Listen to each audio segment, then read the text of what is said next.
কাল দেখবেন যেটা সার্কুলার জারি হয়েছে, এখন আর কোনো কর্মকর্তা এটা বলতে পারবেন না।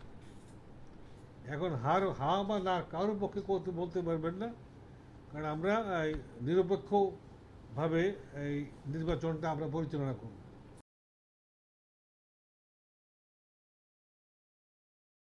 জাতীয় নির্বাচন অনুষ্ঠিত হবে, একই সাথে গণভোট অনুষ্ঠিত হবে।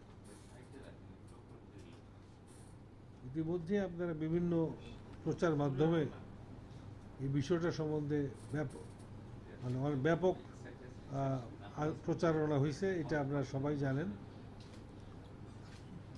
আমাদের মাননীয় প্রধান উপদেষ্টার যে নির্দেশ, সেটা হলো আমরা এমন একটা নির্বাচন অনুষ্ঠানে সম্পৃক্ত হব যেটা সম্পূর্ণ নিরপেক্ষ নির্বাচন হবে এবং গত নির্বাচনগুলিতে আমাদের যে ভাবমূর্তি নষ্ট হয়েছে এটা আমরা পুনরুদ্ধারের চেষ্টা করব। মিডিয়া, আমাদের সরকারি দপ্তর, যে তথ্য দপ্তর, তাদের সাথে আলাপ করছি। আমাদের কাজটা হলো যে আমরা এই নির্বাচনের ব্যাপারে, বিশেষ করে গণভোটের ব্যাপারে সাধারণ মানুষকে, ভোটারকে আমরা অবহিত করব, যাতে তারা গণভোটে অংশগ্রহণ করে। আপনারা জানেন যে দুটি ব্যালট থাকবে, একটি হলো নির্বাচন প্রার্থীর পক্ষে প্রার্থীর ব্যালট, আর একটা হলো গণভোটের ব্যালট। গণভোটের ব্যালটটা একটু ভিন্ন রঙের হবে এবং দুটো ব্যালটই একসাথে ব্যালট বক্সে ঢুকাতে হবে।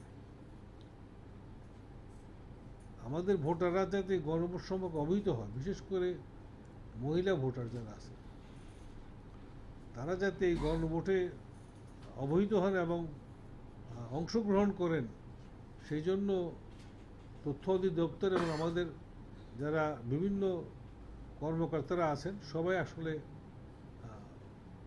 তাদের সর্বশক্তি নিয়োজিত করেছেন, যাতে আমাদের তো অন্তত 50% মহিলা ভোটার, তাদের কাছে এই মেসেজটা পৌঁছে যে আপনারা গণভোটে অংশগ্রহণ করেন। আজকে কিন্তু গতকাল দেখবেন যেটা সার্কুলার জারি হয়েছে, এখন আর কোনো কর্মকর্তা এটা বলতে পারবেন না।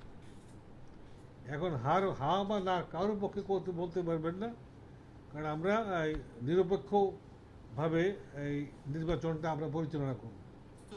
না, এখন যেহেতু নির্বাচন কমিশনের সিদ্ধান্ত দেওয়ার ক্ষমতা নির্বাচন কমিশন, ইতিপূর্বে যে বিষয়টা ছিল সেটাতে একটা নির্বাচন কমিশন কোনো বিধিনিষেধ ছিল না। গতকাল একটা বিধিনিষেধ অর্পিত হয়েছে। এখন থেকে কেউ এটা পক্ষে কথা বলতে পারবেন না। এই সরকার তো নির্দলীয় সরকার। আমাদের যারা এখানে এই সরকারে আছেন কেউ নির্বাচনে দাঁড়াচ্ছেন না, পারবেনও না। অতএব আমাদের দায়িত্ব একটা নিরপেক্ষ সরকার, নিরপেক্ষভাবে নির্বাচন করা, এবং যিনি ভোটে জিতবেন তিনি নতুন সরকার গঠন করবেন। কিন্তু গণভোটের বিষয় হলো যে আপনারা সবাই জানেন যে 36শে জুলাইয়ের পরে যে একটা নতুন সরকার প্রতিষ্ঠিত হয়েছে, একটা চেঞ্জ আসছে। কিছু কিছু বিষয়ে মানুষের কথাবার্তা আছে যে তারা পরিবর্তন চায় কি চায় না, এই বিষয়টা গণভোটে আছে। এখন কেউ হাও বলতে পারে, নাও বলতে পারে।